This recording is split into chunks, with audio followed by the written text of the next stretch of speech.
Police has today defended its decision to withdraw security officers attached to some politicians, all of whom are linked to Deputy President William Ruto.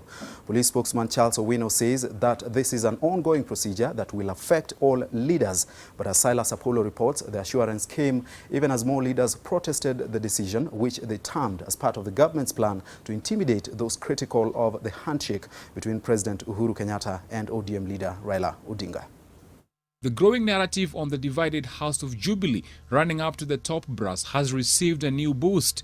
Security officers attached to some politicians have been withdrawn. Curiously, those whose aides have been taken away are vocal defenders of the Deputy President William Ruto, especially in his battle against Raila Odinga, and now perceived as being the anti-handshake.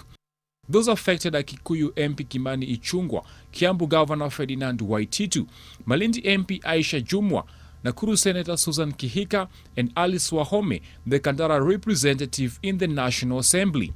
Officers who have been undertaking protective services, and then the services will be given by administration police. So none of the, no minister or MP or member of parliament or senator would totally lose his security.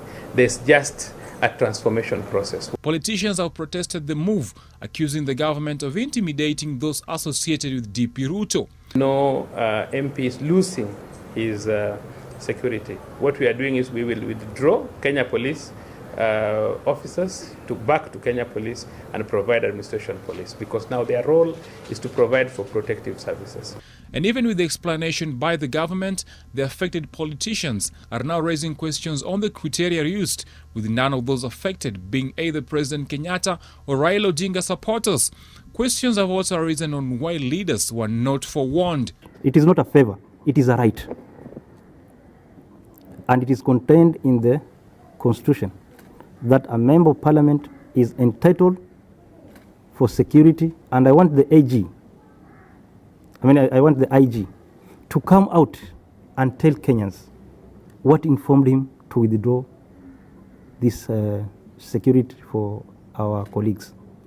In case of anything that happens to these members of parliament, then the government, through the IG, should be held responsible. The tactic, as it appears, is however not new. ODM leader Raila Odinga and his Wiper counterpart Kalonzo Musyoka had last year protested after some of their bodyguards were recalled. The two leaders had been accused of taking part in Odinga's mock swearing-in session and generally against the state. Nairobi Governor Mike Sonko has also fallen victim after a number of his security officers were withdrawn, reducing them from 10 to 3. Others include Mombasa Governor Hassan Joho and John Lanyanga Paul of West Pokot. Silas Apollo, NTV.